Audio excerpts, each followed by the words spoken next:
un gran honor conducir este webinar internacional conjunto con la Sociedad Uruguaya de Cardiología, la Sociedad Paraguaya de Cardiología y la Federación Argentina de Cardiología. Todas sociedades científicas, miembros de la Sociedad Interamericana de Cardiología.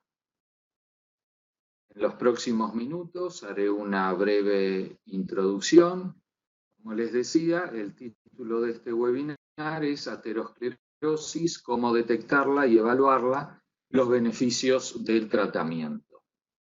Dentro del continuo de la enfermedad cardiovascular, que comienza con la presencia de factores de riesgo cardiovasculares, que continúa generando aterosclerosis, llegando a la isquemia y los eventos clínicos.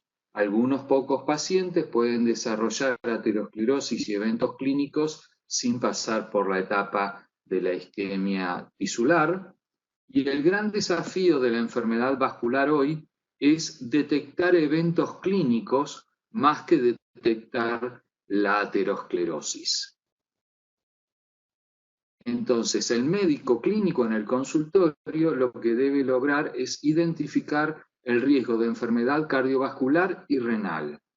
Y en este sentido se confrontan dos conceptos: el riesgo de desarrollar un evento clínico versus el riesgo de padecer enfermedad vascular, que es lo que se detecta con las imágenes. Y debemos afirmar que el riesgo de padecer enfermedad vascular es distinto del riesgo de padecer un evento cardiovascular. Es decir, no es lo mismo hacer el diagnóstico de enfermedad vascular que establecer el pronóstico de un individuo. Y siempre la primera etapa en el consultorio de médico es identificar el riesgo de enfermedad cardiovascular y renal a través de cualquiera de estas tablas clínicas o scores clínicos que existen infinidad publicados en la literatura. Ahora, cuando hablamos de riesgo cardiovascular, decimos que un individuo tiene bajo riesgo, es decir, que tiene un riesgo cardiovascular a 10 años del 5%, fíjense que sobre cada 100 hay 95 que no van a tener un evento cardiovascular. Y cuando decimos que un paciente tiene un riesgo cardiovascular alto, es decir, que tiene un riesgo de padecer un evento en los próximos 10 años del 20%, debemos considerar que hay 80 pacientes con ese mismo riesgo que no van a tener un evento cardiovascular. Entonces la pregunta es si existen limitaciones en los métodos de screening clínicos actuales para la detección de la enfermedad vascular. Es decir, si hay un gap de detección entre los casos o eventos cardiovasculares y renales y el total de la población que está expuesta a padecer un evento cardiovascular. Entonces la pregunta es, ¿cuál es el potencial de las nuevas técnicas de detección de enfermedad vascular para reducir la morbimortalidad cardiovascular mejorando el screening? Es decir, la identificación del riesgo cardiovascular según las categorías. Entonces, en individuos en categoría de alto riesgo, vamos a tratar en las presentaciones de los tres colegas contestar estas preguntas. Si hay individuos de alto riesgo que deberían ser derivados a nuevos test para determinar otras opciones intervencionistas más allá de las modificaciones de los factores de riesgo. Si los nuevos test identifican significativas anormalidades y si pueden estos resultados modificar o afectar la terapéutica. En individuos en categoría de moderado riesgo, ¿a qué individuos de esta categoría se debería recomendar tratamientos con drogas u otras intervenciones terapéuticas? ¿Y cómo se debería estratificar a los individuos de esta categoría con test adicionales? Y en los individuos en categoría de bajo riesgo, si existen individuos en esta categoría en los que se debería recomendar tratamientos con drogas u otras intervenciones terapéuticas, y si se debería reestratificar a estos individuos con test adicionales. En primer lugar, agradecer a las autoridades de la Federación Argentina de Cardiología por haber convocado a esta reunión internacional y particularmente al doctor Fernando Grajera de la ciudad de Córdoba, quien ha sido el motor intelectual para desarrollar esta actividad. Que van a llevarla adelante el doctor Adrián Dovidio de la ciudad de San Juan, un gran amigo personal, una persona a quien respeto y aprecio muchísimo, que ha sido presidente de la Federación Argentina de Cardiología, es jefe del servicio de cardiología del Hospital Rawson de San Juan. Nuestra invitada especial uruguaya, la doctora Natalia Lluveras, que trabaja en la unidad de imagen cardiovascular en el Cardiocentro de la Asociación Española y en el servicio de tomografía Casa de Galicia en Montevideo, Uruguay, y a la doctora Marina Arnal Vandrés, que es del Servicio de Medicina Nuclear del Sanatorio La Costa en Asunción de Paraguay. Los colegas van a presentar en orden sucesivo aportes de las imágenes en la prevención, tomografía coronaria y score de calcio en aterosclerosis subclínica, cómo, por qué y para qué, y perfusión miocárdica con SPECT para detección precoz de isquemia. Entonces ahora voy a ceder la presentación para que mi amigo, el doctor Adrián Dovidio, coloque sus diapositivas. Bienvenida a la doctora Marina de Paraguay, que había tenido algunos problemas de conexión, pero que veo que afortunadamente ya están resueltos. Así que Adrián, adelante. Muy bien. Aquí estoy. Lo voy a agrandar. Muchas gracias. ¿Se ve bien? ¿Sí? ¿Se ve bien? Las diapositivas, perfecto. Perfecto. Muchas gracias, Daniel. Es un honor participar con vos, que como vos decís, somos grandes amigos hace muchos años. Tuvimos la suerte, Daniel fue un fantástico presidente de FAC, de compartir trabajo en FAC 3 años dirigiendo nuestra federación, así que es un honor que vos me presentes además y que moderes esta mesa. Doctora Natalia Lluveras de Uruguay, un gusto estar con usted, y doctora María Arnaldo Andrés, es un gusto estar con ustedes. Hablemos del aporte de las imágenes en la prevención cardiovascular. Ya habló, los scores de riesgo los conocemos todos, hay un montón. Estos son los dos más usados, el de Framingham y el score. Básicamente, lo que nos interesa a nosotros es separar los pacientes de alto y bajo riesgo, pero aquellos de riesgo intermedio son los que más nos abocan, porque sabemos qué hacer con los de alto, con los de bajo riesgo es un seguimiento, pero el de intermedio hay que intentar reclasificarlo hacia alto o hacia riesgo bajo. ¿Qué criterios debe satisfacer un biomarcador? Básicamente, tiene que ser un concepto probado, tiene que estar validado prospectivamente, tiene que tener valor incremental sobre los otros métodos, tiene que tener utilidad clínica, tiene que haber resultados clínicos que lo avalen, una relación costo-beneficio adecuada, que sea de fácil uso, que haya consenso metodológico, y esto es un punto muy importante, y que tengamos, insisto, valores de referencia. Esto, por supuesto, no es para leer. Sepan que todos estos scores básicamente son un montón, pero básicamente dicen que hay ejemplos de modificadores de riesgo. Aunque parezca mentir, el estatus socioeconómico, el aislamiento social y la falta de cobertura social son factores de riesgo. Piensen en este momento en el mundo, aislamiento social, ¿no? El índice de masa corporal, la obesidad central, la determinación de calcio coronario, de los que prácticamente no voy a hablar porque va a hablar la colega uruguaya enseguida, y las placas por ecodoppler carotidio y el índice tobillo-brazo. Básicamente, calcio arterial coronario, fantástico, índice tobillo-brazo, fantástico, y ecodoppler carotidio y ultrasonido carotidio y femoral, también muy bueno. Son, excepto la radiación y el alto costo que tiene el calcio arterial coronario, realmente tiene un valor para los que trabajamos todos los días con este método ahí nomás, realmente cada día tiene más valor. Ni hablar de lo inocuo, sencillo y de bajo costo, que es el índice tobillo-brazo, y lo inocuo, fiable, lo sencillo y de bajo costo, que es el ultrasonido vascular. Dos palabras de índice tobillo-brazo. Está validado, es útil, está en todas las guías, ¿de acuerdo? Pero como salvedad. El índice tobillo-brazo me dice qué paciente tiene una obstrucción severa, no me dice dónde está la obstrucción severa. Y ahí entra el ultrasonido de los miembros inferiores. Realmente nosotros podemos decir dónde está la placa, qué tipo de placa es, qué carga de placa es y además la severidad de la placa, y eso nos permite tomar conductas como decimos hoy. Un corte de 0.9 para hablar del índice tobillo-brazo anormal es hoy en día la solución. Dos palabras respecto del grosor intimal. ¿Es un marcador de arteriosclerosis? Lo normal es que sea menor de 0.9 en caucásicos y en hombres hasta los 60 años, en las mujeres un poquitito menos y en las personas de raza negra un poquito más, hasta 1.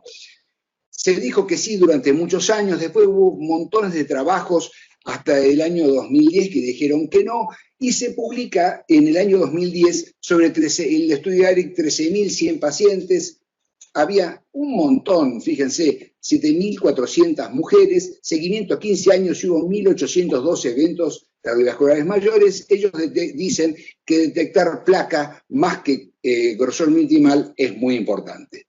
Entonces, hoy por hoy, concreto y como concepto, la presencia de placa en las arterias carótidas y femorales es un marcador de la arteriosclerosis y de riesgo cardiovascular. En tanto que el grosor intimal aumentado definitivamente no es hoy considerado en el mundo como marcador de arteriosclerosis y está más relacionado, y esto sí también hay que tenerlo en cuenta, con el remodelamiento arterial que, por ejemplo, se produce en los hipertensos, en los estenóticos aórticos, en los miocárdicos, en los diabéticos, etcétera, etcétera, etcétera. Es más un marcador de remodelamiento arterial que de arteriosclerosis, como sí lo es las placas arteriales, espero que se vea el marcador, las placas en carótidas, en este caso una placa severa en la carótida interna, en su origen, originada ya en la carótida común, y las placas en las arterias femorales, que es incluso más predictor que lo de las carótidas. Como concepto, redondito, es placa cualquier engrosamiento miointimal que supere el 1.5 milímetros o más de 0.5 milímetros respecto del grosor intimal que haya alrededor. Este es el concepto, estos son los conceptos que en el año 2011 y publicado en el 2012 en Alemania, en Mannheim, fueron dictados para todo el mundo y claramente dijeron que la presencia de placa demuestra un riesgo mayor y por ello supera los valores predictivos del grosor intimal, no se discute más.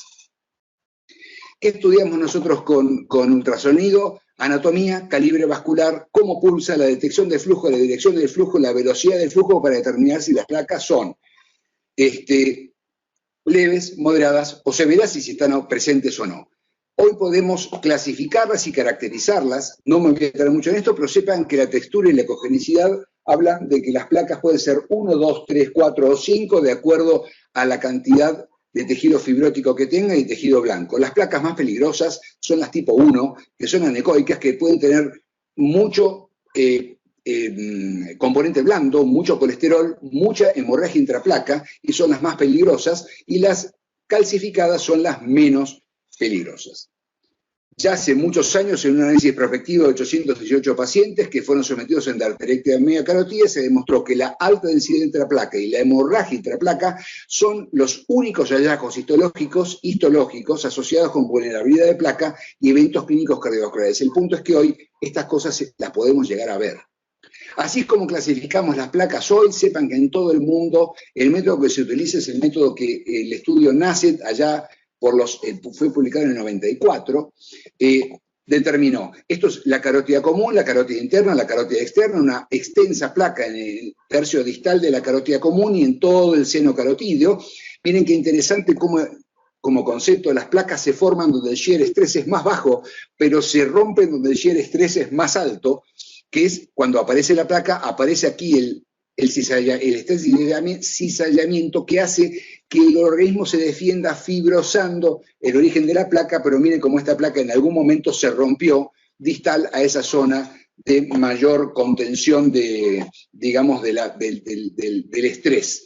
Este diámetro se resta de este diámetro, se lo divide por este y se determina si es mayor del 60%, que es severo. En el mundo, dos clasificaciones, ninguna se contrapone. La europea, publicada en el año 2018, es más específica y nos dice que hay que valorar qué pasa detrás de la placa como para saber si la placa es realmente del 60 o del 70%, porque ya con placas del 60% se actúa, de acuerdo particularmente si el paciente es sintomático. Decimos que medimos las velocidades, medimos la relación que hay entre la velocidad previa y distal y las características de la placa, su textura, cómo es la superficie, si es regular o irregular, si es trombótica, si está ulcerada, etcétera, etcétera. Esto es para otra charla muy larga. Cuando uno habla de ultrasonido vascular, tenemos que pensar en múltiples territorios. La arteriosclerosis es una enfermedad sistémica. Entonces piensen esto, si un paciente tiene estenosis carotídea del 70%, tiene casi póngale 50% de probabilidades de tener a su vez enfermedad coronaria. Si tiene enfermedad de miembros inferiores, ni hablar. Puede llegar a tener, se sabe que es más del 50, pero puede llegar a tener el 70% de enfermedad coronaria concomitante. Además de estenosis de las arterias renales, muy importante en cualquiera de los grupos, y al revés, los pacientes que tienen enfermedad coronaria tienen también un 20% casi de posibilidades de tener enfermedad carotídea, renal o estenótica. Por eso es importante que todos los laboratorios sean cardiovasculares. Acá un ejemplo, un hombre de 52 años con un síndrome coronario agudo tiene un infarto agudo de miocardio de la cara anterior que se detecta muy bien con Doppler, con 2D y con strain, y tiene a su vez una placa severa en el origen de la carótida interna, placas en las arterias femorales y tiene un aneurisma de aorta abdominal, todo estudiado al mismo tiempo. Les comento, en mi servicio, todos los pacientes que ingresan con síndrome coronario agudo con superdisnea del LST llevan screening vascular completo. Las ventajas del trabajo hospitalario. Y pescamos cosas como estas, como este paciente. Este es un estudio clave, es un estudio dirigido por el grupo del doctor Valentín Fuster. Esta es la cohorte de estudio PESA. Básicamente, perdón que me fui, son 4.027 pacientes, de los cuales eran asintomáticos entre 40 y 54 años seguidos a 3 años. Y miren lo que se demuestra. Se detectó el 31% de las personas placas en las carótidas, el 25% en la aorta, el 44% en las femorales y el 18% tuvieron calcio arterial coronario miren los índices de Angstrom, ¿de acuerdo? Siempre esa palabra me cuesta mucho, doctora. Realmente importantes, tanto en hombres como en mujeres. Este estudio del PESA generó un montón de estudios y se demostró, esto es solamente para mostrar, que siempre a los hombres en enfermedad arteriosclerótica nos va peor que a las mujeres, pero las mujeres también tienen como primera causa de mortalidad en el mundo la enfermedad cardiovascular, ¿de acuerdo? Tanto para enfermedad carotidia, para calcificación coronaria, para enfermedad iliofemoral o enfermedad aórtica, siempre nos va peor a los hombres. De acuerdo, esto lo voy a pasar, me parece que es mejor ir acá. Lo importante es esto. Esto es una progresión a corto tiempo, hecho con eco carotidio 2D y 3D. Y miren, hay la posibilidad de progresión combinando las modalidades de imagen es del 41.5%, de acuerdo, tanto en hombres como en mujeres aparentemente sanos de edad mediana, más frecuente con ultrasonido que con enfermedad, con calcio arterial coronario. Yo creo que es básicamente porque no se le puede hacer a todos. Calcio arterial coronario, Metacil se le puede hacer índice tobillo-brazo y Doppler carotido a todos los pacientes. Esto es otro estudio importantísimo, también dirigido por Fuster, de acuerdo a ese estudio Bioimage, que concluyó que la detección de arteriosclerosis carotidia subclínica o coronaria subclínica mejora la predicción de riesgo y la reclasificación comparada con los factores de riesgo convencionales para cualquier modalidad. Sigo adelante, otro ejemplo, también un paciente igual al que dijimos, tiene una placa severa en la femoral superficial, moderada en la carótida interna, tiene y claudica y además tiene un aneurisma de aorta abdominal de 55 milímetros. ¿Qué detalle importante tiene esto de la multimodalidad de imágenes? Es esto, estos son pacientes seguidos a 3 años, de acuerdo, está publicado hace muy poquito, 940 3.000 pacientes del Medicare en los Estados Unidos, solamente ellos pueden hacer un tipo de estudio de estos, y demuestran, no hay duda, cuanto más territorios tiene, peor pronóstico tiene y hay más eventos cardiovasculares mayores, ¿de acuerdo? Hasta incluso de muerte a lo largo de los 3 años, pero lo más grave que notó este estudio es que, miren, los pacientes que tienen enfermedad arterial periférica, solamente el 34% recibían estatinas, versus el 51% de los pacientes que tenían demostrado enfermedad coronaria y el 43% que tienen enfermedad cerebrovascular. Esto es muy importante porque ya hay estudios muy importantes que han dicho, como el COMPAS, por ejemplo, que dijeron, miren muchachos, le tenemos que dar a todos estatinas cuando tengan enfermedad arterial periférica. Esta es la nueva clasificación de este año de las placas carotídeas. Básicamente no hay placa o la hay con una plaquita menor de 1.5, pero que, como dije, pasa de 0,5 por 5 milímetros del resto del grosor intimal. Las placas protuberantes o difusas, acá tenemos una placa protuberante, difusa y heterogénea en el origen de la carótida interna, o que haya un engrosamiento intimal difuso, como están viendo acá. Recuerden que esto implica la presencia de remodelamiento arterial y no de arteriosclerosis, pero sí se sabe que es un predictor de que haya placa. Y estos son los pacientes más graves que están complicados, con coágulos, etc. Esto es lo que podemos hacer hoy, evaluar con eco 2D o 3D las placas. Esto es una placa en la carótida común y podemos medir el área de la placa, la altura de la placa, juntar todas las placas y decir la carga de placa que hay. Con un score de 12 no los voy a dormir con eso, y además hoy podemos identificar las características de la placa, ¿de acuerdo?, haciendo con programas sencillos que básicamente lo que hacen es, fíjense como acá parece que no hubiera nada, pero les dice que hay hasta sangre en esta placa. Esto identifica calcio, tejido fibroso, músculo, es un programa de computadora básicamente. Con esto no los voy a dormir, esto es para que los tengan, yo sé que esto se graba, por lo tanto para que lo tengamos todos. Son las recomendaciones del año 2020 de la Asociación Americana de Eco, para ecodoppler vascular. Y lo importante, otra vez lo mismo, utilizando 3D en personas asintomáticas, también el grupo de PESA demuestra que sigue demostrando, los estudios siguen saliendo y siguen saliendo y siguen saliendo, y siempre dice lo mismo, que el riesgo a 3 años es grande y que por eso se justifica el screening en personas asintomáticas de edad mediana y preferiblemente de riesgo intermedio. Porque el punto es que hasta el momento Framingham y SCORE y el resto de los scores no lograron decir por qué los pacientes con bajo riesgo hacían evento coronario, como sabemos todos, o evento cardiovascular mayor. Así es como midió el estudio PESA con eco 3D. Esto es otro estudio también dirigido por el grupo de Fuster, 6.100 pacientes asintomáticos, estudiando factores de riesgo convencionales e imágenes con ultrasonido carotídeo. Se valoraron la carga de placa, el grosor de la placa y el grosor intimal. La simple determinación de la altura máxima de la placa es más importante que la carga de placa.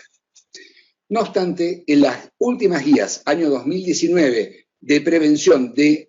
un minuto, Adrián, tenemos, ¿eh? Yo termino, querido. Del riesgo de cardiovascular, de las guías americanas, no incluyen a estos métodos, salvo al score de calcio. Las guías europeas sí lo incluyen, con tanto el score, la carga de placa, como ultrasonido arterial en 2AB y 2BB.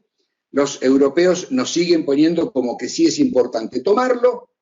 La Sociedad Argentina de Cardiología lo recomienda con un 2BB, y este estudio fueron 3.500 pacientes que les hacían un ultrasonido, les mandaban un dibujo y les comentaban cómo era, y notaron que los pacientes que recibían el dibujito tenían más idea de cómo estaba su patología y mejoraba. Básicamente, 3 pacientes asintomáticos de 50 años que tienen factores de riesgo y un colesterol de 120. A los 3 los vamos a tratar. Ahora, no me digan que son pacientes iguales. Este estudio es rápido, concreto, de bajo costo, lleva mucho tiempo de formación, pero realmente es muy útil. Como conclusiones, es clave que los laboratorios sean cardiovasculares y el eco, el ultrasonido, el índice tobillo-brazo y el score de calcio son métodos muy útiles para la detección de arteriosclerosis subclínica. Es un gusto haber estado con ustedes y gracias, Daniel, de nuevo por tu presentación. Excelente presentación, Adrián, como nos tenés acostumbrados. La verdad que no nos sorprendés más por la gran calidad de tus imágenes. Gracias, gracias. Muchas gracias, Adrián. Bueno, ahora vamos a presentar a nuestra colega de la ciudad de Montevideo, con el tema ya lo adelantamos, así que Natalia, te escuchamos con gran interés tu presentación. Perfecto. Bueno, muchas gracias por la invitación a la Sociedad Uruguaya de Cardiología.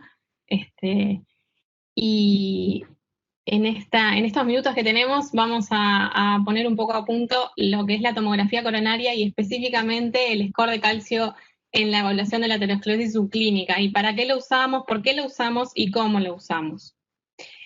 Vamos a empezar con un caso clínico que es muy habitual en el consultorio de la Policlínica de Cardiología. Este es un hombre de 49 años que no es hipertenso, no es diabético, es un ex tabaquista que no tiene antecedentes familiares de enfermedad cardiovascular prematura, es un asintomático que juega al papi fútbol. Acá en Uruguay es muy habitual que los padres de niños de escuela se junten a jugar al fútbol los fines de semana sin tener una adecuada valoración y tampoco entrenamiento.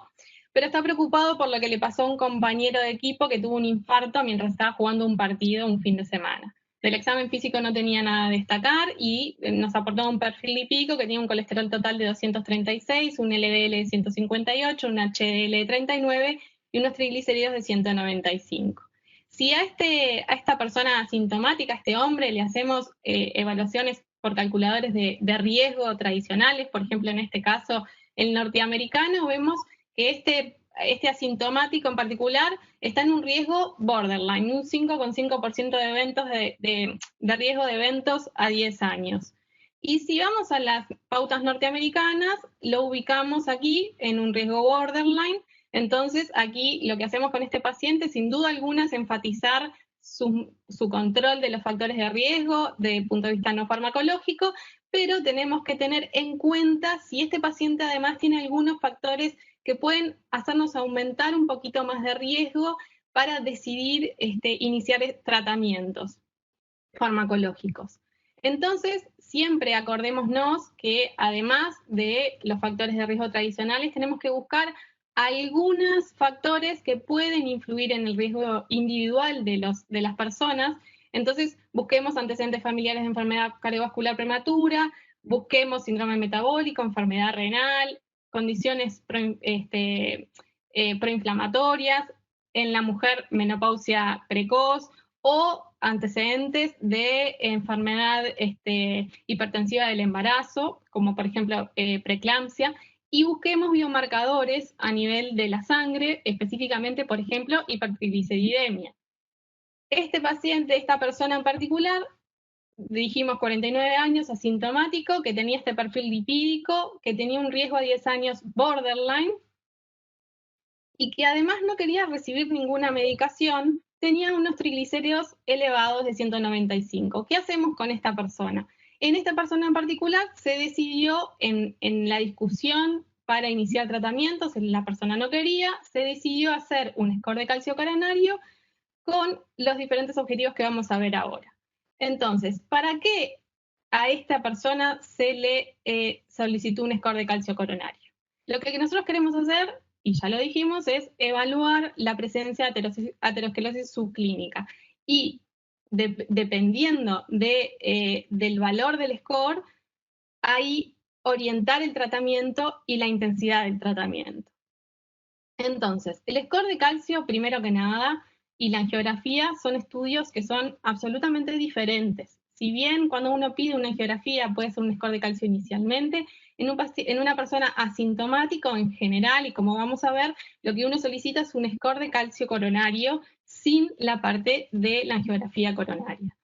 El score de calcio lo que va a evaluar es la presencia del calcio a nivel coronario y además lo vamos a cuantificar.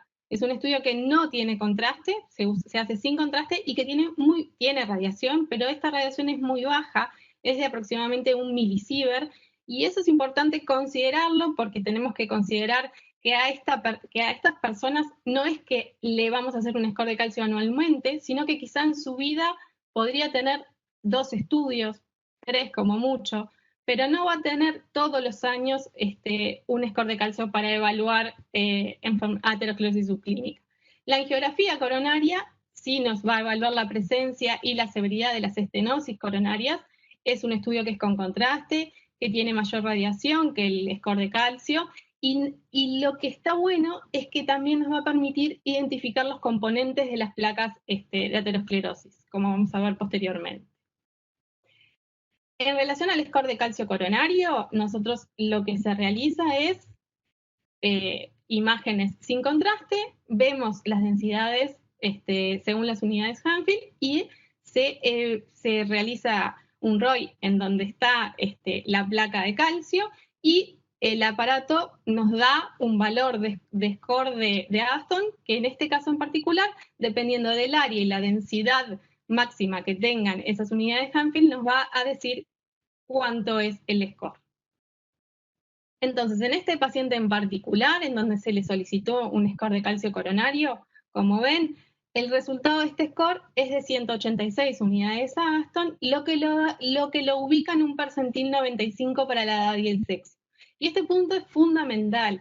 El percentil es fundamental en el informe del score de calcio porque si bien el valor absoluto es importante, como vamos a ver, el percentil es muy importante porque no es lo mismo estar frente a una mujer de 45 años que estar frente a un hombre de 65, en donde la probabilidad de tener un valor de score de calcio diferente a 0 es más alto. Entonces el percentil es fundamental. Y con este dato, ¿qué podemos hacer de score? Y es muy visual para los pacientes incluirlo en los calculadores de riesgo de, por ejemplo, el estudio MESA. Esto lo podemos tener online, se busca, ahí tienen la dirección, y uno ingresa los factores de riesgo tradicionales y además le agrega el valor del score de calcio. Entonces, este calculador de riesgo nos va a dar el riesgo que tiene según los factores de riesgo tradicionales y el riesgo que tiene el paciente si se le agrega el valor del score de calcio. En esta persona en particular, el riesgo a 10 años, cuando le incluimos el score de calcio, pasó a ser de un 9,4%, o sea, duplicó su riesgo si consideramos solo los factores de riesgo tradicionales, lo cual es muy visual para los pacientes, como vamos a ver, principalmente para las adhesiones al tratamiento. Y es así que el score de calcio nos permite valorar cuánto tiene un paciente de score, nos permite topografiarlo, nos permite localizarlo, y esto es lo que va a ir en el informe de score de calcio. ¿Cuál es la importancia del score de calcio en los diferentes trabajos que se han realizado? Aquí les presento el estudio MESA, que el estudio MESA es un gran estudio realizado similar al estudio Framingham para definir la presencia de aterosclerosis subclínica y valorar la predicción de riesgo en esas personas asintomáticas. Y como ven, en este trabajo de 6.700 participantes que no tenían enfermedad coronaria, la presencia de enfermedad coronaria y de calcificación coronaria en este caso, y cuánto en valor absoluto tenían aquellos pacientes, implicaba un cambio en el pronóstico. Las personas con score de 0 tenían muy, muy baja tasa de eventos a 4 años, a diferencia de aquellos individuos que tenían más de 300 de score de calcio, ¿sí? Aquí ven los riesgos dependiendo de cada categoría. Y el score de calcio ha demostrado que es más sensible y específico para determinar, tiene una mejor predicción de riesgo que los scores de riesgo por los factores de riesgo tradicionales. En diferentes estudios se ha visto que el riesgo relativo de tener eventos va aumentando según aumenta el valor de score de calcio. Cuanto mayor valor de score de calcio, mayor probabilidad de tener eventos en la evolución. Y ya en el 2007, en el consenso de expertos de score de calcio coronario, ¿qué se planteaba? Que era de utilidad solicitar un score de calcio coronario a aquellos individuos de riesgo intermedio con riesgo cardiovascular a 10 años, según el Framingham, en este caso entre un 10 y un 20%. ¿Y qué pasaba con estos individuos? Si estos individuos tenían un score menor de 100, su tasa de eventos anuales era de un 0,4%, o sea, menor de 10% a 10 años y pasaban a ser una categoría de menor riesgo. Ahora, aquellos individuos que tenían un score de más de 400 tenían una tasa de eventos anuales de 2,4% y por lo tanto pasaban a ser una categoría de mayor riesgo a 10 años, más de un 20%. Esto nos permitía entonces reclasificar a los pacientes de riesgo intermedio en aquellos que en realidad tenían menor riesgo por el score de calcio o mayor riesgo por el score de calcio. Y es lo que ven acá. Hay varios estudios prospectivos que han valorado cuál es la predicción de eventos a largo plazo según el resultado del score de calcio. Y como ven, aquellos personas que tienen más de 400 de score de calcio tienen un riesgo a 10 años, una tasa de eventos que se iguala a un mayor a un 20%, y entonces pasan a ser de alto riesgo. Y esto es importante porque el índice neto de reclasificación en los individuos de riesgo intermedio es muy bueno, es muy alto. Casi la mitad de los individuos son reclasificados. Los consideramos de riesgo intermedio, pero la mitad de esos individuos van a ser reclasificados a bajo o a alto riesgo. Y si lo comparamos al score de calcio con otros marcadores, el índice de reclasificación es muy bueno. Y aquí tienen un resumen de los diferentes trabajos que han valorado el poder pronóstico del score de calcio en los individuos asintomáticos, y en promedio tienen aquellos individuos que tienen un score elevado tienen más o menos 9 veces más chances de tener un evento que aquellos individuos que tienen riesgos más bajos, scores más bajos. Y es importante recalcar el poder del calcio de cero, lo que se llama el power of zero. En el MESA, aquellos individuos que tenían un score de calcio de cero tenían un 0,11% de eventos por año. Y se ven en este metaanálisis que reúne a 44.000 participantes asintomáticos que fueron seguidos a más de 5 años, las personas que tenían un score de cero tenían una tasa de eventos muy baja, a diferencia de aquellos individuos que tenían un score mayor a 10. Y esto nos demuestra lo bueno que es tener un score de calcio de cero. Y en este trabajo, que es muy interesante, lo que hicieron los autores fue tomar los resultados del MESA y categorizar a los individuos según el calculador de riesgo norteamericano, en bajo, borderline y alto riesgo, y intermedio y alto riesgo. ¿Y qué vieron? Aquellos individuos que eran borderline o que eran de riesgo intermedio por los factores de riesgo tradicionales, si tenían un score de calcio de 0, pasaban a tener la misma tasa de eventos que los individuos de bajo riesgo. A diferencia de aquellos individuos que tenían un score de calcio diferente a 0, mayor a 0, en donde pasaban a tener una tasa de eventos de más alto riesgo, ¿sí? de riesgo por lo menos de intermedio a alto. O sea, tener un score de calcio de 0 es muy bueno y hace que tu riesgo individual baje. Pero también el score de calcio coronario ha demostrado que los pacientes que fueron randomizados a realizarse score o a seguir con sus tratamientos convencionales sin la realización de un score de calcio, esos pacientes con score de calcio, con realización de score de calcio, tenían una mayor adherencia al tratamiento. En este estudio, el Leisner, que demostró que no solamente es buen predictor de riesgo, sino que esos pacientes que conocen su score de calcio adhieren más a las medidas higiénico-dietéticas y farmacológicas. Entonces, las guías norteamericanas del año pasado, ya lo dijimos, lo ponen como nivel 2A en aquellos individuos asintomáticos de riesgo intermedio y en algunos seleccionados de riesgo borderline, cuando uno quiere discutir el inicio de tratamientos y cuando hay dificultades en el inicio. Bueno, en estos casos es muy buen estudio para realizar. Y van más allá, porque si se realiza el score de calcio, te sugieren que si el resultado del score es 0, esos pacientes, esos individuos asintomáticos en ausencia de tabaquismo, de antecedentes familiares y obviamente de diabetes, no tendrían indicación de estatinas, pero sí tenemos que considerar de reevaluarlos en 5 a 10 años. Si el score es entre 1 y 99, es razonable iniciar estatinas si esos individuos tienen más de 55 años, y sin duda alguna que es razonable iniciar estatinas cuando el score es mayor a 100 o tenemos un percentil más de 75. 2 palabras de lo que es la tomografía coronaria. La capacidad diagnóstica de la tomografía coronaria es excelente, porque tiene un excelente valor predictivo negativo. Si nosotros tenemos un estudio que está técnicamente correcto y negativo, descartamos de forma segura que tenemos enfermedad coronaria.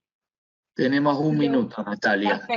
Perfecto. Lo bueno es que también en la tomografía coronaria podemos evaluar la presencia de placas no obstructivas, que son predictores de síndromes coronarios agudos. Aquí tenemos por arriba una placa que no tiene remodelado, a diferencia de una placa con remodelado positivo, de baja intensidad, lo que es el signo de servilletero, y todas estas características son características que predicen la presencia de un síndrome coronario agudo en la evolución. O sea, el paciente, independientemente de la severidad de la estenosis, los pacientes con placas no obstructivas que tienen estas características de vulnerabilidad tienen mayor riesgo de tener eventos coronarios agudos en la evolución. Entonces, en 2 palabras, es importante considerar lo que pasó con el Scott-Hart. El Scott-Hart es un estudio dirigido en la angina estable, pero ¿qué pasó con estos individuos? Tenían menor tasa de muerte por enfermedad coronaria y por infarto no fatal aquellos individuos que fueron randomizados a angiografía coronaria, a diferencia de los que estuvieron en tratamientos convencionales.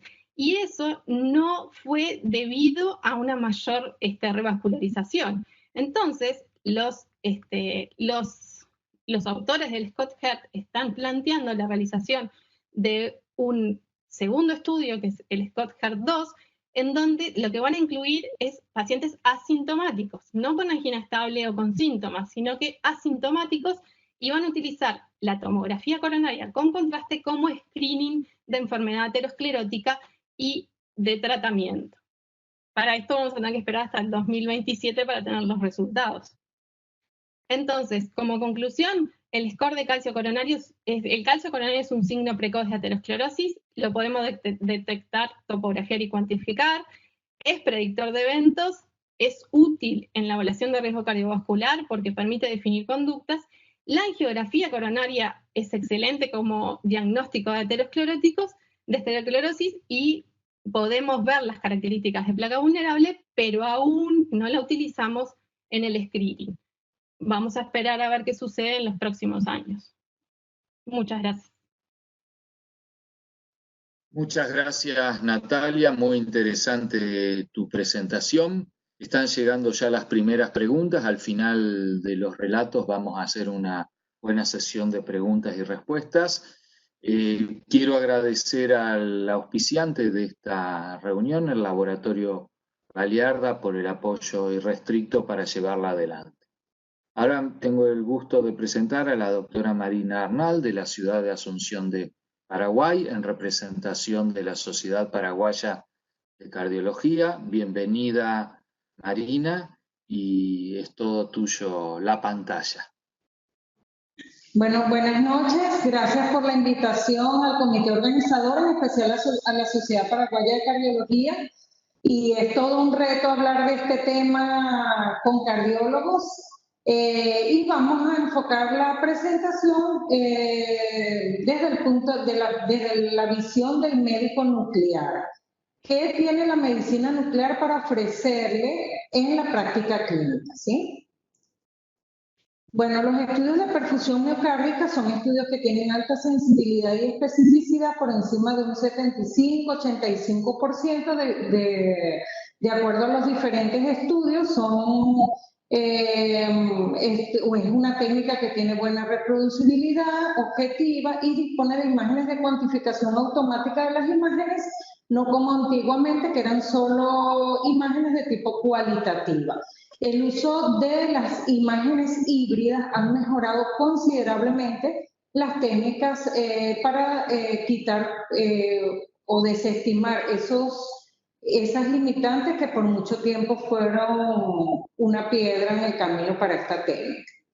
Y desde el punto de vista de las consideraciones fisiopatológicas, nos basamos en que si un paciente, por ejemplo, tiene una estenosis significativa, hay una vasodilatación distal para mantener el gradiente de presión a través de ella, por tanto, parte de la reserva coronaria está comprometida. Como se inyecta un radiofármaco en ambas situaciones, tanto en situación de reposo como en situación de esfuerzo, en reposo esta distribución del radiofármaco es homogénea, por lo que el flujo va a estar compensado por la vasodilatación distal. En situación de estrés, si este paciente se somete a un estímulo vasodilatador, como ya hay un poder vasodilatador parcialmente consumido, el incremento va a ser menor que la zona sana.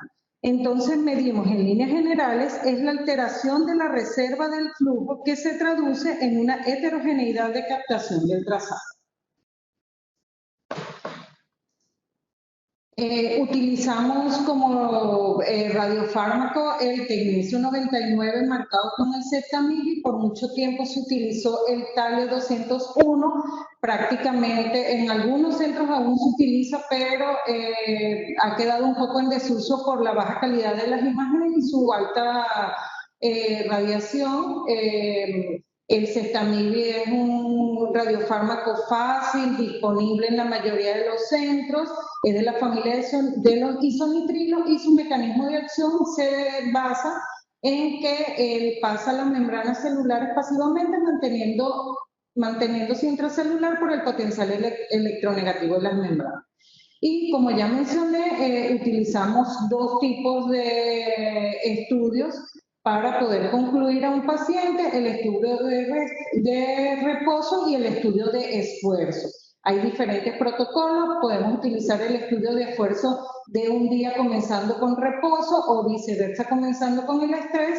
Existen protocolos de 2 días, haciendo un estudio un día y al día siguiente el otro, y hay un protocolo que es el protocolo de solo estrés, que cada día está cobrando más fuerza y en el contexto de la pandemia también es una buena herramienta, porque si un paciente no tiene alteraciones de la perfusión, tiene una buena motilidad y tiene una buena, fracción de eyección dentro de límites normales, podemos considerar como terminado el estudio. Y así evitamos que el paciente acuda varias veces o que permanezca largo tiempo dentro de los centros asistenciales.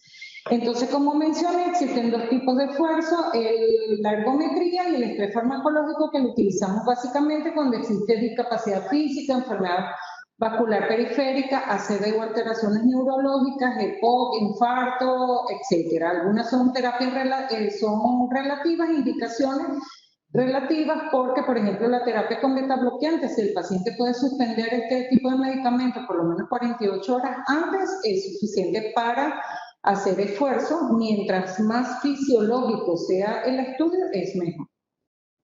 Y básicamente utilizamos vasodilatadores o la dobutamina.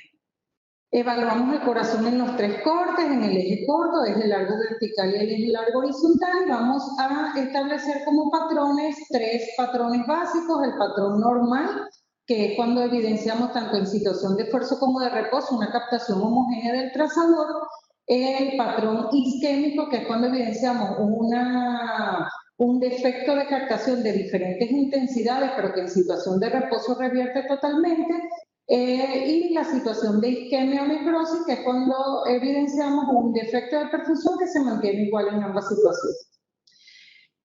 Por muchos años los estudios de perfusión miocárdica fueron solo cualitativos, pero ya tenemos algunos parámetros de cuantificación y utilizamos la segmentación del ventrículo izquierdo para determinar la extensión de los defectos y para orientarnos en cuál es el territorio vascular afecto. Para esto no quiero entrar mucho en detalle, pero para que un paciente tenga un buen estudio de perfusión miocárdica tenemos que controlar todas estas cantidades de situaciones.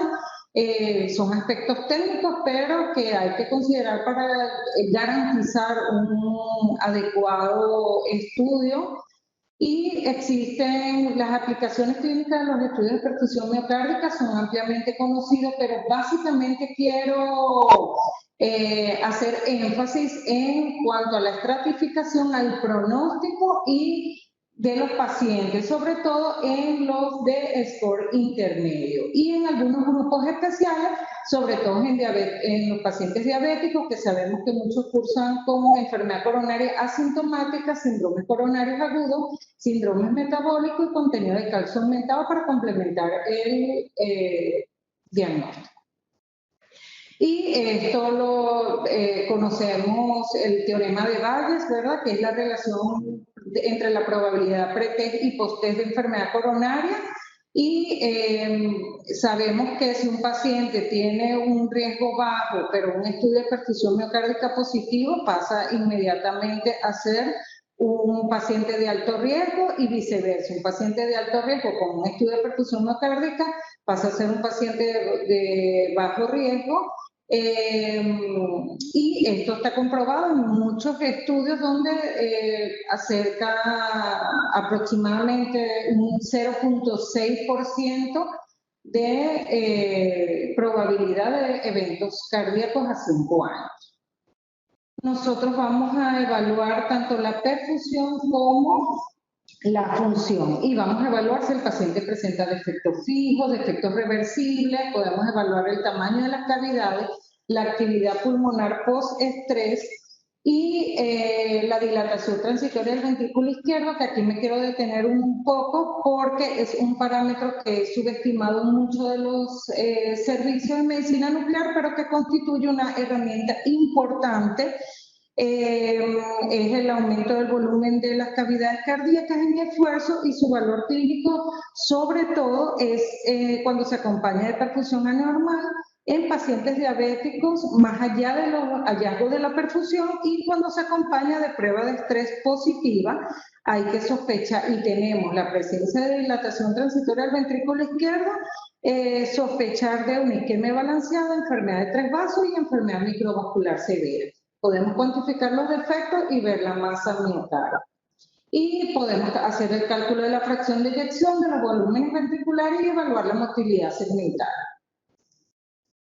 Aquí un caso que demuestra un cambio la posibilidad de un cambio de riesgo, una paciente femenina de 65 años de edad con antecedente de carcinoma de mama izquierda, recibió radioterapia y quimioterapia hace 5 años, en tratamiento actual con tamoxifeno, hipertensa controlada, sedentaria, con dolor torácico de tipo opresivo a medianos esfuerzos. La paciente refería que el dolor era un dolor retroesternal característico. Se hizo un estudio de perfusión miocárdica y observamos que tanto en situación de esfuerzo como de reposo observamos una captación homogénea del trazador con unos volúmenes en tanto en sístole como en diástole dentro de límites normales, una fracción de eyección en esfuerzo del 89%, en reposo del 77% y la segmentación normal. Estos son los mapas polares, observamos buena curva y la motilidad está conservada. Entonces, la paciente siguió en estudios, pero con baja probabilidad para eventos cardiovasculares.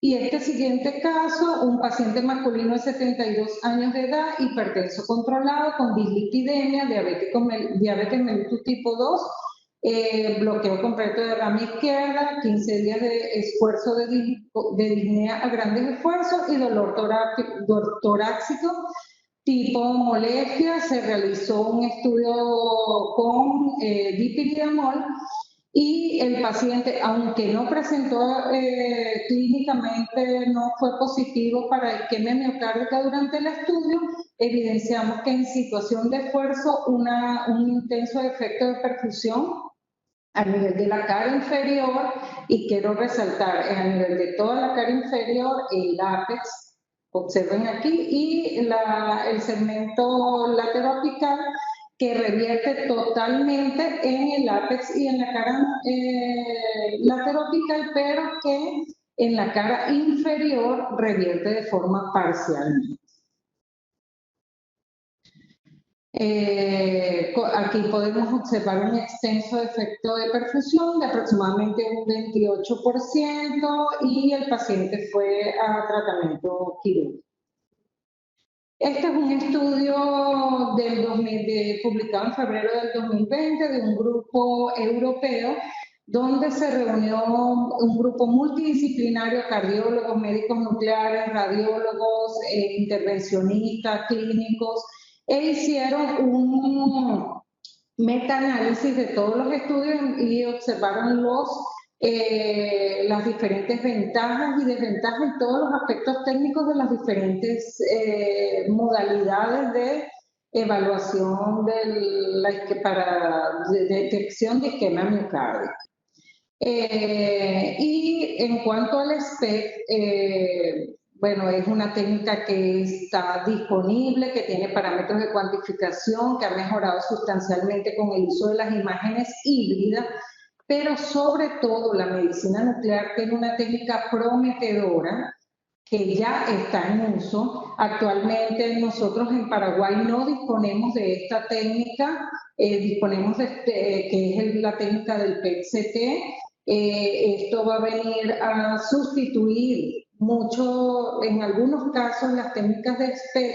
Lamentablemente es una técnica mucho más costosa, con poca disponibilidad y amerita por los radiofármacos que utiliza tener ciclotrones intrahospitalarios, que es sumamente costoso. Pero es una realidad, ya muchos centros lo utilizan y creo que es una buena opción desde el punto de vista de la medicina nuclear. Y para concluir, las imágenes de perfusión miocárdica constituyen una herramienta funcional útil en la evaluación coronaria, sobre todo en relación al diagnóstico y pronóstico. Es ampliamente conocida, está disponible en la mayoría de los países, es una técnica reproducible y de relativo bajo costo. El desarrollo de la evaluación coronaria desde el punto de vista de la medicina nuclear es prometedora, sobre todo por el uso del PET, donde vamos a tener la posibilidad de evaluar no solo la parte funcional, sino la parte anatómica también, y la evaluación del paciente debe ser basada en una imagenología integradora multimodal en la búsqueda de una estrategia de tratamiento más apropiada y personalizada. Gracias por su atención. Muchas gracias, Marina, por tu excelente presentación. Tenemos, si Jorge me autoriza, unos 15 minutos de preguntas y respuestas. La verdad que han llegado muchas. Así que vamos a empezar con la primera que llegó para Adrián. Viene del doctor Pedro Forcada, que es de Buenos Aires. Es una pregunta bastante especulativa la que hace Pedro, porque dice: ¿qué hubiera visto el doctor Dovidio en el caso de la doctora Lluveras y qué ventajas tendría haber evaluado a este paciente con ultrasonido vascular? Lo primero que voy a decir que es un honor para todos nosotros recibir una pregunta del doctor Pedro Forcade que nos esté escuchando, porque en mecánica vascular debe ser un referente realmente mundial. Pedro, un gusto que hayas preguntado esto. Bueno, ¿qué hubiéramos visto? Con el eco convencional, con el 2D o el 3D convencional, lo que vemos es sombra acústica. Y tenemos el problema de la sombra acústica, que dependemos solamente, al haber calcio de sombra acústica, porque no se termina viendo nada, dependemos de la velocidad del flujo después de la lesión, porque también limita, salvo que la placa sea muy excéntrica, la variación del flujo al nivel de la placa. Con los programas, y uno de los precursores de estos programas de cuantificación de las lesiones y de la interpretación de si tiene calcio, si es blanda, si es pesada, el doctor Forcada ha trabajado muchísimo y lo sigo en su trabajo. Se puede detectar la presencia de calcio coronario y eso determina que cuanto más calcio tiene la placa, más, entre comillas, estable es. Y cuanto más blanda sea, más liviana es. En los casos que mostró la doctora, en donde había tanto calcio, realmente a mí me impresionó más y siempre me impresiona con el grupo que hace TAC coronaria con nosotros, es cuando detecta las placas blandas con AngioCT. Realmente me encanta. Espero haberte respondido, Pedro. Un gusto que hayas hecho vos una pregunta, es un honor además. Ahí esta respuesta. Acá llegó otra pregunta del doctor Carlos Taboada para Natalia, que dice, ¿el score de calcio habla de la presencia de placas fibrolipídicas con riesgo de ruptura? No. El score de calcio es una evaluación de calcificación coronaria. Si nosotros queremos ver placas fibrolipídicas, lo que hay que hacer es una tomografía coronaria, una angiografía coronaria con contraste. Ahí sí podemos ver las características de vulnerabilidad de la placa, de cuánto componente de fibrosis de calcio tiene, cuánto componente blando tiene, cuán fibrosa es, qué remodelado tiene. El score de calcio nos va a hablar únicamente de la calcificación coronaria. Si nosotros queremos valorar componentes blandos, no se ven obviamente en el score de calcio, se ven en la angiografía coronaria. Por eso la diferencia en los dos estudios que hay que tenerlas presentes. Muchas gracias, Natalia. Acá tengo una pregunta que no está firmada, que es para la doctora Marina. Dice, en paciente de riesgo bajo e intermedio, una ergometría suficiente, ¿no es suficiente para valorar el riesgo? Es decir, para evitar realizar un ecoestrés o un SPECT. Realmente en riesgo bajo puede ser, pero sabemos cuál es la poca sensibilidad y especificidad de esta técnica. Y, por ejemplo, en riesgo intermedio, sobre todo si el paciente tiene una prueba positiva, hay que complementar con otras técnicas, porque no siempre es positiva. O sea, con esa sola prueba yo no me quedaría. Hay que hacer otro tipo de evaluación. En riesgo bajo, no sé los cardiólogos, pero desde el riesgo intermedio, solo esa prueba no es concluyente. Muchas gracias, Marina. Acá tengo una pregunta que seguramente, y espero que de hecho los haga pelear a la doctora Natalia y al doctor Adrián. Dice, lástima que no está firmada, pero no importa. En presencia de placas por ecografía, ¿agrega estratificación de riesgo un score de calcio por TAC? No sé quién quiere tomar el guante de los dos primeros. Es de caballeros, de las damas hablen primero. Bueno. Espero que no sea de arrugue eso. No. Una caballerosidad. Dale, Natalia. Hay una cosa a considerar, que el score de calcio es el mejor predictor de riesgo cardíaco. Sin lugar a dudas, en los trabajos que se ha demostrado, es el que mejor restratifica a los pacientes. Ahora, si un paciente ya tiene una ecografía carotidia y tiene placas, no espesor íntima media, placas, obviamente que ahí el paciente ya tiene indicación de tratamiento, ¿no? Si no estamos tratando con estatinas, sin duda alguna tiene indicación de tratamiento con estatinas. ¿Qué queremos con el score de calcio en ese paciente en particular?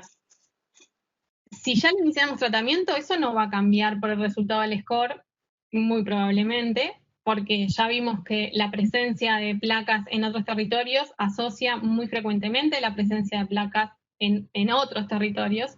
Entonces, por ese lado, yo no agregaría más nada.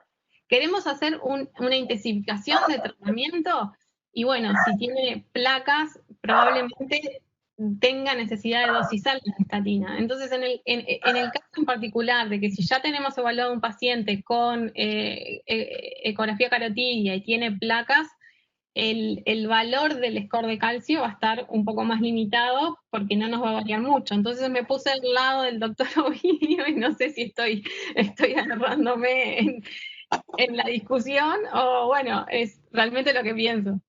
Tené cuidado, Natalia, porque ese perro que ladraba lo puso Adrián para boicotear tu respuesta. Es lo único que te digo. Adelante, Ahora, yo Adrián, hago la pregunta al revés.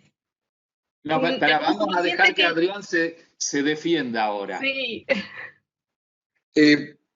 Es interesante en qué contexto clínico ocurre esta pregunta. Yo pienso que te han preguntado, Dani, por un paciente asintomático, en el que estamos viendo si al paciente le hacemos o no tratamiento, o sea, como marcador de riesgo. Yo supongo que será en el paciente de sexo masculino de 49 años con un riesgo de Framingham del 5%. Ese es muy bajito, que vivo. Si ese paciente, yo creo que los estudios son complementarios y no excluyentes. Estamos hablando de dos territorios. La enfermedad multiterritorio es una sola, la arteriosclerosis. Yo creo que si detecto calcio, eso si detecto placas ya indica seguramente que ese paciente se va a beneficiar con un tratamiento de estatinas, está ampliamente demostrado. Pero el calcio coronario da otra cosa. El calcio coronario da pronóstico a 10 años. Es una cosa tremenda. ¿Qué pasa? Yo amo el método porque lo tengo en mi hospital. O sea, para mí no es un problema pedirlo. Los que critican el calcio coronario es porque no lo tienen cerca. Cuando se empieza a usar la tomografía multicorte, la angiotomografía multicorte coronaria, es un estudio tan impresionante que la información es sumatoria. Yo creo que no son estudios contraproducentes. Yo creo que si el paciente tiene placas, pero yo no tengo, por ejemplo, una ergometría que no sea conclusiva, no tengo buenas imágenes para hacerle un ecoestrés, yo tengo un laboratorio que es cardiovascular completo, y de pronto tengo una cámara gamma que me deje dudas, sí le pido una TAC coronaria, sin duda. No peleamos. Ahora parece que Pedro Forcada la quiere hacer pelear a Marina con ustedes dos. Porque dice Marina, ¿qué relación habría entre la evaluación vascular no invasiva y los estudios de calcio coronario a la perfusión miocárdica? Yo creo que no nos va a poner a pelear porque realmente el PET viene a integrar ambas técnicas. Vamos a poder, a lo mejor vamos a poder evaluar la parte funcional y la metabólica, la anatómica y la metabólica en un solo estudio. Yo creo que son complementarias, son estudios complementarios, no son excluyentes. No sé. Muy bien. Muchas gracias, Natalia. Ahora me da la sensación que la doctora Laura Foilán dirige esta pregunta a Adrián. Dice, en pacientes con placas pequeñas y blandas, ¿se medicaría con estatinas y en qué intensidad? Bien. Muy buena pregunta, como todas, ¿no? A ver, placas pequeñas y blandas.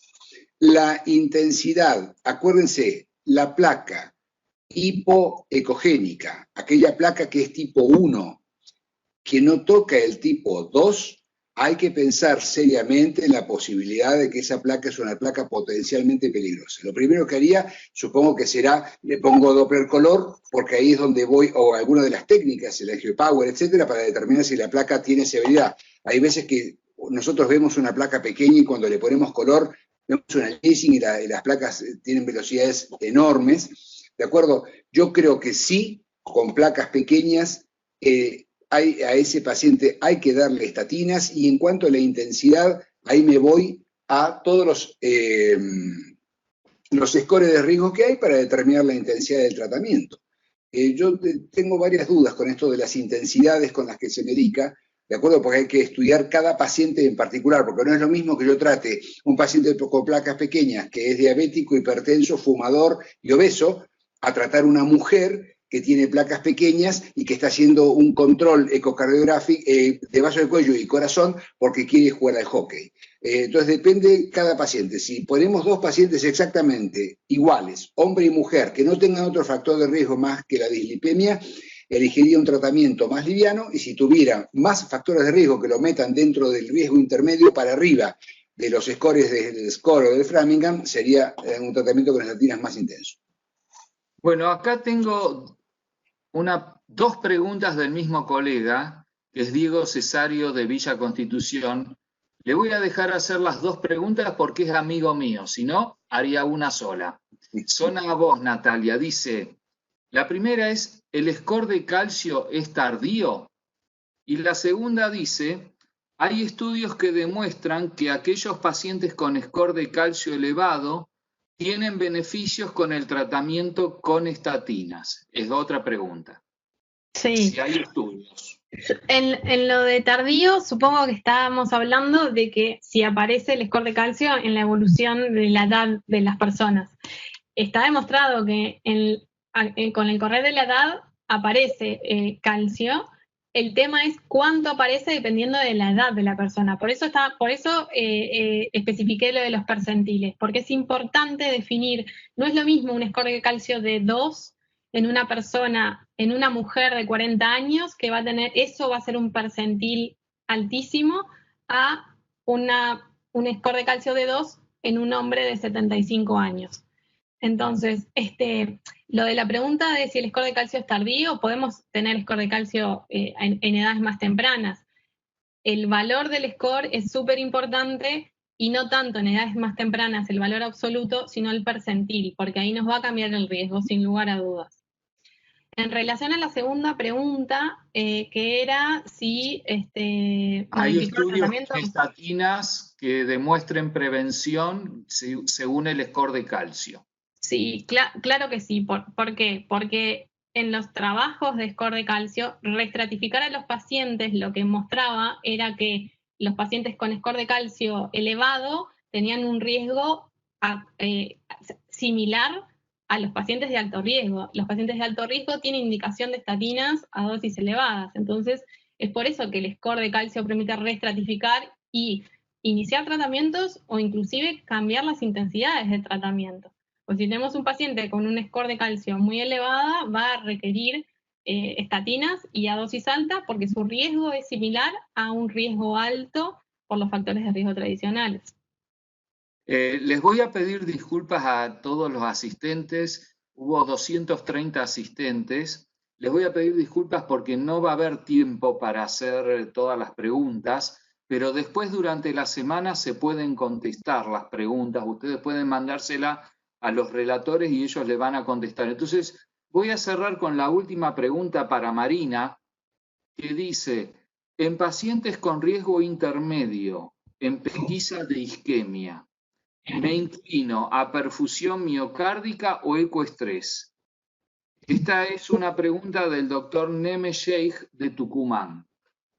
Yo te diría que hacer un estudio de perfusión miocárdica, lo que pasa es que también está muy destinado, como dice el doctor Adrián, a lo que tengamos disponible, lo que sea más económico y lo que... porque realmente el estudio de perfusión miocárdica en riesgo intermedio es quizás una de las más grandes indicaciones, sobre todo porque me estratifica correctamente al paciente y nos da un valor pronóstico importante. Entonces, yo voy a defender mi método como toda apasionada de la cardiología nuclear, pero reconozco que los servicios de medicina nuclear a veces no en todos los países lo tenemos a fácil acceso, y que el ecoestrés realmente es una técnica quizás más disponible. Pero te diría que un estudio completo de perfusión miocárdica puede darte un pronóstico general del paciente. Bueno, muchas gracias a los tres relatores, muchas gracias a la Sociedad Paraguaya de Cardiología, la Sociedad Uruguaya de Cardiología, a la Federación Argentina de Cardiología por esta excelente idea de un webinar conjunto. Muchas gracias a Fernando Grajera, que fue el ideólogo de esta reunión y quien se ha esforzado por organizarla. Y muchas gracias a Jorge Flores de CETIFAC por la excelente organización. Y finalmente, muchas gracias a nuestro auspiciante, el Laboratorio Baliarda, por hacerlo posible. Voy a cerrar con una sola frase, agradeciendo y deseándoles a todos buenas noches, de la doctora Valentina Tancredi, que dice: excelentes charlas, una de las mejores que escuché en cuarentena. Bravo. Gracias a todos y los esperamos en las próximas reuniones de FAC y ojalá que se repitan estas actividades conjuntas. Gracias, Dani. Gracias a todos. Gracias. Chau, chau. Escucharlas. Chau, chau.